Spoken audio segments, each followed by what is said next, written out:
Hello दोस्तों, नमस्ते, आदाब, सत श्री अकाल। हम हैं आपके अपने दोस्त आत्मनिर्भर बॉयज़। तो दोस्तों, आज मैं आप लोगों के लिए कोई कॉमेडी वीडियो या फिर कोई म्यूज़िक एल्बम नहीं लेके आया हूँ, बल्कि इस लॉकडाउन में हम लोगों ने जो कि खुद देखा कि क्या स्थिति रही है, हमारे भाई मज़दूर लोग, हमारे आम आदमी, या फिर हम उन सभी देशवासियों की बात करें जो इस लॉकडाउन में पूरी तरह परेशान हुए हैं। जी हाँ, आज की वीडियो हम लोग इसी चर्चा पे बात करेंगे।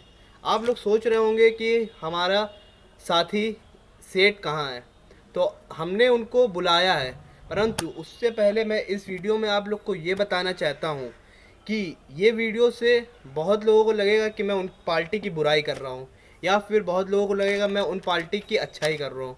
हम लोगों की वीडियो से उन लोगों को ऐसा कुछ ना लगे, इसलिए हम अपनी जो भी इच्छा है वो हम रखना चाहते हैं। आइए हम बुलाते हैं अपने दोस्त मिस्टर सेठ को।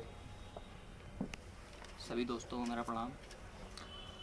मैं जिस टॉपिक पे आज बात करने वाला हूँ, हो सकता है वो टॉपिक कुछ लोगों को ये लगे कि मैं किसी पार्टी की तरफ से बात कर रहा हूँ, या हो सकता है किसी पार्टी की तारीफ़ कर रहा हूँ, लेकिन दोस्तों ऐसा बिल्कुल भी नहीं है।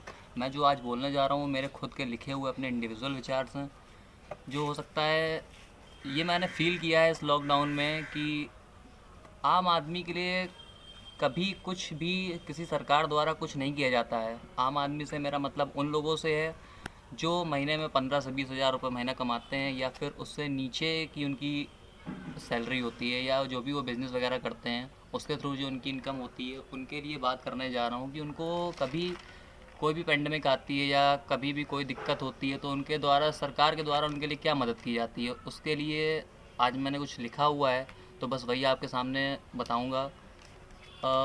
जैसे हमारा बजट आया था, आप लोगों को तो पता ही, 20 लाख करोड़ का बजट आया था। तो 20 लाख करोड़ में एक भी ऐसा पैसा नहीं है जो हम जैसे आम आदमी लोगों को मिला है उसमें से। जैसे बात करते हैं कि सरकार ने घोषणा करी थी कि 5 हज़ार करोड़ का जो बजट है वो फेरी वालों को दिया जाएगा। फेरी वालों से मतलब है जो डेली सड़क पे ठेला वेला लगाते हैं, या पर रेली पटरी की दुकानें लगाते हैं। तो इस लॉकडाउन के टोटल 65 दिनों में, अभी तक 65 दिन बीत चुके हैं इस लॉकडाउन के, तो इस लॉकडाउन में उनका पूरी तरीके से नुकसान हो चुका है। नुकसान से मतलब ये है कि वो बाहर दुकानें लगाते थे, लॉकडाउन हुआ, सब कुछ बंद हो गया, उनकी रोजी रोटी चली गई पूरी। और उनका जो इनकम का पूरा सोर्स था वो पूरा बंद हो गया। बची हुई जो उनके पास पूंजी थी, जिन्होंने सेविंग करके भी रखा होगा, तो इस 65 दिनों में वो सब हो सकता है उनका पूरा खर्चा हो गया हो। सरकार ने घोषणा करी 5 हज़ार करोड़ उनको दिए जाएंगे, लेकिन ये तक नहीं बताया गया उनको कि उसके लिए एलिजिबिलिटी क्राइटेरिया क्या रखा जाएगा। और ये घोषणा जो सरकार ने की है वो भी है 1 महीने बाद सरकार इस पर विचार करेगी। उन्होंने कोई फ़िक्स डेट भी नहीं बोली अभी तक कि इस फ़िक्स डेट में हम उनको दे सकते हैं, उनको पैसा देंगे। उन्होंने बोला कि 1 महीने बाद इसका हम पूरा प्रोफार्मा तैयार करेंगे, उसके बाद हम एलिजिबिलिटी क्राइटेरिया बताएंगे उन लोगों को, किन लोगों को 10 हज़ार का लोन मिलेगा, किन लोगों को नहीं मिलेगा। तो इस हिसाब से अगर मैं आपसे ये कहूँ कि अगर आपको प्यास आज लगी है और मैं आपको पानी 1 महीने बाद दूँ, तो क्या आप ज़िंदा रह सकते हैं? सोचने वाली बात है। वैसे ही सरकार ने उन गरीब लोगों के साथ किया कि उनको ज़रूरत आज थी, लेकिन उनके लिए जो पैसा उन्होंने अलॉट किया है वो उनको 1 या 2 महीने से बाद में मिलेगा। ये तो रही फेरी वालों की बात। अब बात करता हूँ मैं अपने जैसे लोगों की जो बिजनेस करते हैं या नौकरी करते हैं, 10-15 हज़ार वो महीने की नौकरी करते हैं। तो उन लोगों का सरकार ने बोला था कि उनकी सैलरी नहीं कटेगी, ईएमआईज़ नहीं जाएंगी, 3 महीने के लिए ईएमआई बैंक नहीं काटेगा, और क्या बोलते हैं, और था कि स्कूल की फ़ीस नहीं ली जाएगी बच्चों से 3 महीने तक। लेकिन ज़मीनी अगर तौर पर बात करी जाए इन सब चीज़ों के लिए, तो मैं खुद की बात बता रहा हूँ जो मैं मेरे ऊपर खुद पे बीती है, कि स्कूल की फ़ीस भी जा रही है बच्चों की, सैलरी से 10% कट रहा है, ईएमआई। ईएमआई जा रही है, 2 महीने की कट चुकी है बैंक से। तो आप लोगों से एक बात पूछना चाहता हूँ, या सरकार से एक बात पूछना चाहता हूँ कि हम लोग की इनकम तो पूरी तरीके से ख़त्म हो गई। अगर मान लीजिए मेरी सैलरी 15,000 है, 15,000 का 10% काट लिया उन्होंने, 1,500 रुपये कट गए, बचे 13,500 रुपये। 13,500 रुपये में मुझे बिजली का बिल देना है, पानी का बिल देना है, डेली के जो रूटीन खर्चे हैं दूध वगैरह का उसमें भी वो भी निकालने हैं, सब्जी वगैरह का भी है जो डेली का खर्चा है। तो ये सब मिलाकर, और अगर देखा जाए तो अगर बिजली का बिल वगैरह देने के बाद हम लोग की इनकम हो जाती है ज़ीरो। और डेली के रूटीन खर्चे जो, ये तो डेली के रूटीन खर्चे थे, इसके अलावा भी बहुत से ऐसे खर्चे होते हैं जो क्या बोलते हैं हम लोगों को करने पड़ते हैं। आप लोगों को पता होगा, आप लोगों के घर में भी गृहस्थी है, सब लोग जानते होंगे हम लोगों के डेली के खर्चे बहुत सारे होते हैं।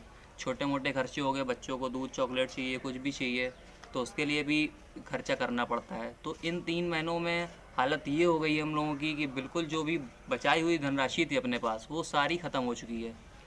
और मदद सरकार की तरफ से बिल्कुल एक पैसे की भी नहीं हुई है हम लोगों के लिए। तो अब ये हुई हम लोग के आम आदमी की बात। तो अब मैं आपसे ये पूछना चाहता हूँ, जो हमारे भाई मज़दूर लोग हैं उनके बारे में आपकी क्या सोच है? जो इस वक्त उनकी जो हालत हो रही है उससे आप क्या कहना चाहेंगे? मज़दूर लोगों के बारे में तो सरकार थोड़ी बहुत मदद कर रही है उनकी, क्योंकि बहुत ही बड़ी जनसंख्या में मज़दूर हैं, हमारे मज़दूर भाई लोग हैं। तो हो सकता है कि, अगर मेरा इंडिविजुअल मानना ये है कि अगर सरकार जो काम अब कर रही है, अगर ये पहले ही उन्होंने स्टार्ट कर दिया होता, जैसे मान लीजिए मज़दूरों को अब वो लोग भेज रहे हैं ट्रेन के थ्रू या जिसके भी थ्रू उनका साधन मिल रहा है उनको भेज रहे हैं, अगर यही काम वो लॉकडाउन शुरू होने के कुछ दिन बाद करना चालू कर देते तो आज जो इतनी मारा मारी है लोगों में, खाने की मारा मारी हो रही है, पैसे की मारा मारी हो रही है, वो ना होती। अब वो अपने घर सही सलामत पहुंच जाते। तो ये तो थी हमारे मज़दूरों की बात। जी। अब कुछ बात हम लोग करते हैं व्यापारियों की। व्यापारी से मतलब है मेरा, जैसे हम लोग जैसे थोड़े नीचे स्तर के व्यापारी होते हैं, मतलब जो डेली कमाते हैं, डेली खाते हैं, उनके बारे में बात करते हैं। सरकार ने एमएसएमई सेक्टर, आप लोगों को पता होगा एमएसएमई सेक्टर होता है जो उद्योग के लिए होता है, मतलब छोटे और बड़े उद्योग जो उसमें लगाए जाते हैं उनके लिए होता है सेक्टर। तो उनके लिए लोन की व्यवस्था करी। उनका सरकार का तर्क जो उन्होंने दिया वो मुझे कुछ समझ में नहीं आया। उन्होंने बोला कि वो लोग 10 से 15 मज़दूरों को काम देते हैं, इसलिए उनको लोन देना ज़रूरी है। तो मेरा ये मानना है कि हम जैसे व्यापारी लोग भी जो हैं वो भी पर दुकान में 2 या 3 आदमी को काम पे रखते हैं, तो इस हिसाब से तो हम लोग भी उनको रोज़गार दे रहे हैं ना। तो हम लोग के लिए लोन की कोई व्यवस्था क्यों नहीं की गई?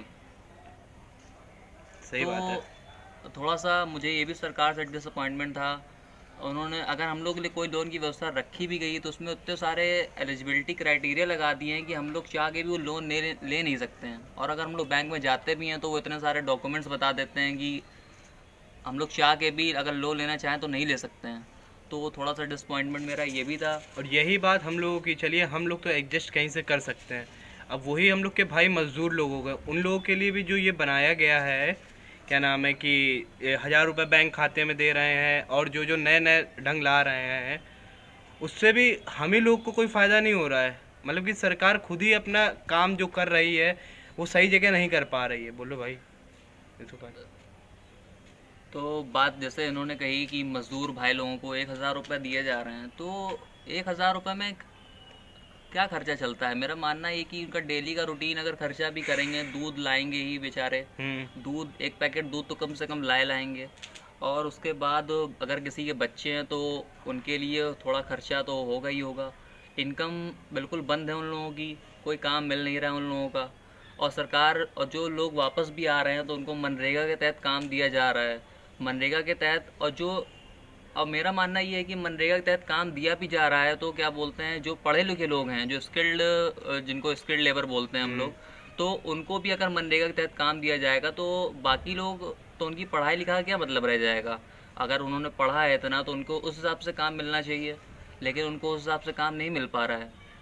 तो ये तो रही बात मज़दूरों की। मज़दूर भाइयों की बातें करने के लिए तो बहुत हैं हम लोगों के पास कि मतलब कैसे क्या हो सकता है, बात हम लोग बहुत सारी कर सकते हैं, लेकिन बस यही है कि मतलब कि टाइम भी नहीं ज़्यादा और हम लोग आपका टाइम भी नहीं लेना चाहेंगे।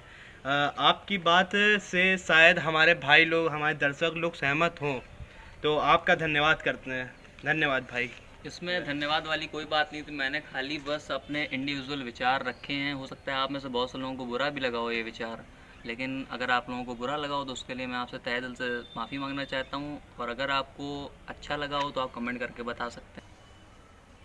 जी हाँ दोस्तों, तो ये थे हमारे साथी, हमारे भाई अमन सेठ, जिन्होंने अपने विचार रख के हमें ये बताया। और दोस्तों, मैं आपको इस वीडियो में ये नहीं कहूँगा कि आप इस वीडियो को लाइक करिए, शेयर करिए या फिर सब्सक्राइब करिए, बल्कि बस आप इतना कर दीजिएगा, अगर हम लोगों की बात कहीं भी बुरी लगी हो तो प्लीज़ इसको कमेंट में बता दीजिएगा। धन्यवाद।